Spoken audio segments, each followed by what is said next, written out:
Halo guys, perkenalkan nama saya Muhammad Rizal Febrianto dari Teknik Informatika kelompok COTA.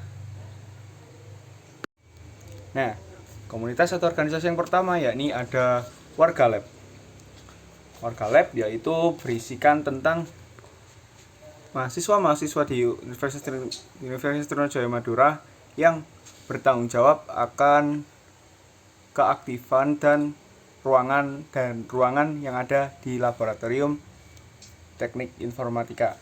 Nah, sejarahnya yakni Warga Lab dibentuk oleh Bapak Jauhari yang sekarang menjadi Wadekan, dibantu oleh senior-senior pada angkatan 2009 dan 2010. Nah, pada awalnya 2009 sampai 2018 Warga Lab namanya yakni Warga Lab Teknik Informatika. Namun pada tahun 2018 kemarin ada prodi baru yakni Sistem Informasi yang juga membutuhkan laboratorium. Maka dari itu namanya menjadi Warga Lab jurusan Teknik Informatika, yakni yang meliputi berbagai laboratorium yang dimiliki oleh Teknik Informatika dan Sistem Informasi. Peran dari Warga Lab sendiri yakni ada dua. Yang pertama asisten praktikum dan yang kedua admin laboratorium. Dalam Warga Lab terdapat 4 divisi. Yang pertama yakni divisi pelatihan. Divisi pelatihan yakni bertugas mengadakan workshop dan sebagainya, salah satunya dengan GDSC dan lain-lain. Kemudian yang kedua yakni ada divisi lomba. Divisi lomba yakni mewadahi para mahasiswa Warga Lab yang ingin mengikuti lomba di bidang yang mereka minati. Kemudian yang ketiga yakni ada divisi Infocom. Infocom bertugas sebagai admin dari sosial media dari Warga Lab. Namun sekarang masih belum ada karena masih dalam pengajuan sosial medianya. Kemudian yang nomor 4 ada divisi koneksi, bertugas sebagai penghubung atau pengerat hubungan teknik informatika dan sistem informasi. Nah, di labnya sendiri, di lab dari Warga Lab jurusan teknik informatika sendiri ada 7, yang 5 milik teknik informatika, yang 2 milik sistem informasi. Nah, saya bacakan yang sebutkan yang punya teknik informatika. Yang pertama ada TIA, yang kedua ada Lab CC, yang ketiga ada Lab Multimedia Computing, yang keempat ada Riset Mulmed, yang kelima yang terakhir ada Laboratorium Riset CAI. Nah, kemudian untuk sistem informasi ada 2, yaitu Lab Labis dan Lab TI. Kegiatannya yaitu praktikum sebagai asisten dan yang kedua yaitu open recruitment.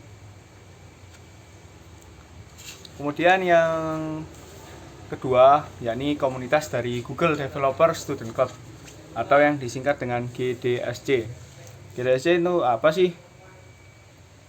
GDSC sendiri merupakan salah satu dari 4 komunitas utama Google, yang diantaranya ada GDG, Google Developer Group, yang kedua ada Women Tech Makers, yang ketiga ada Google Developer Expert, dan yang keempat yakni ada GDSC. GDSC merupakan komunitas dari Google yang bergerak dalam bidang universitas-universitas. Saat ini sudah ada ratusan GDSC yang tersebar di beberapa universitas di Indonesia. Nah, GDSC mempunyai tujuan awal, yakni sebagai jembatan antara mahasiswa dan teknologi, karena pada saat baru keluar, GDSC ini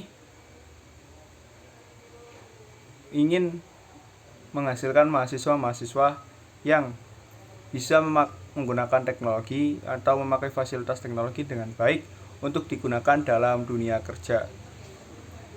Nah, setelah itu kapan sih GDSC baru didirikan? GDSC sendiri baru didirikan pada tahun 2018 kemarin, yakni tepatnya ada di India. Kemudian menyebar luas di beberapa negara, kemudian ada di Indonesia. Nah, untuk GDSC bagian Trunojoyo sendiri itu baru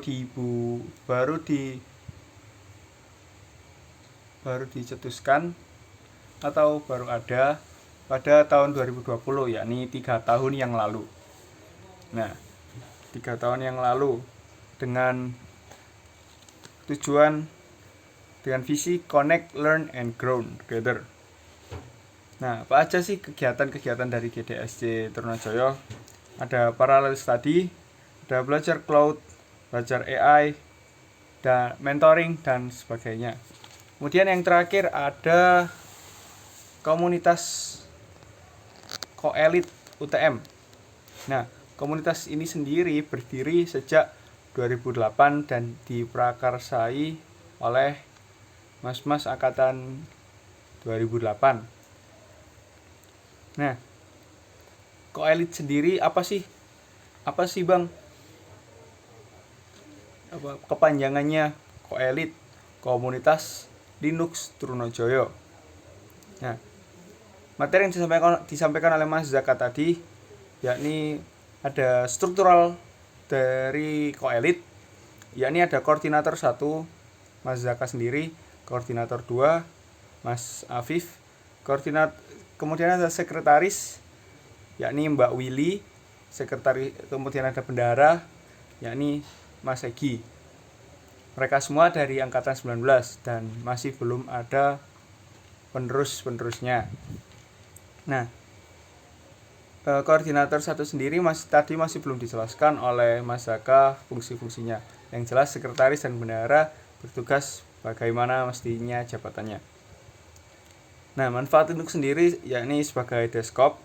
Yang kedua ada server, dan yang ketiga ya tahulah nakal-nakalan kalau katanya Mas Zaka gitu. Kemudian tersedia banyak distro ya atau tampilan tema dalam Linux. Itu mungkin sangat banyak, bisa di searching sendiri. Hehehe. Keunggulan Linux apa aja sih? Yang pertama, open source atau bisa diakses secara gratis. Yang kedua ada kebal malware atau kebal virus, namun tidak kebal sepenuhnya, ya hanya saja lebih aman. Kemudian yang ketiga, aplikasi bawaan yang cukup lengkap namun tak selengkap di Windows. Nah, itu saja. Terima kasih sudah menonton. Jangan lupa like, share, and subscribe. Dadah, sampai jumpa lagi di tugas-tugas yang berikutnya.